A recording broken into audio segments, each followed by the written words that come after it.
রুমা এসএসসিতে A+ পেয়েছে। তো রুমার মা বাবা বুক ফুলিয়ে বলতে লাগলো, আমার মেয়ে আমাদের বংশের সবচেয়ে মেধাবী ছাত্রী, আমাদের বংশের মুখ উজ্জ্বল করেছে, আমার মেয়েকে আমি ডাক্তার বানাবো ইত্যাদি। তখন রুমার এক আত্মীয় বলতে লাগলো, রুমাকে যে রুমার চাচাতো ভাইয়ের সাথে বিয়ে দিবেন বা লন্ডনে পাঠাবেন, সেই প্ল্যান কি বাদ হয়ে গেল নাকি?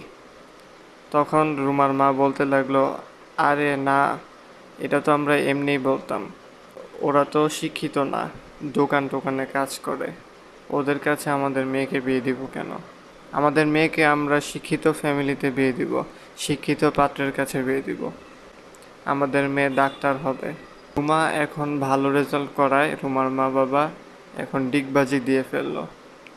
এখন রুমা যদি কোনো ভালো রেজাল্ট করতে পারতো না বা খারাপ রেজাল্ট করতো, তাহলে আবার আগের কথাতেই থাকতো। রুমার মা বাবার সামনে এখন একটা কলা ঝুলানো হয়েছে, তাই তারা এখন অহংকারী হয়ে গেল।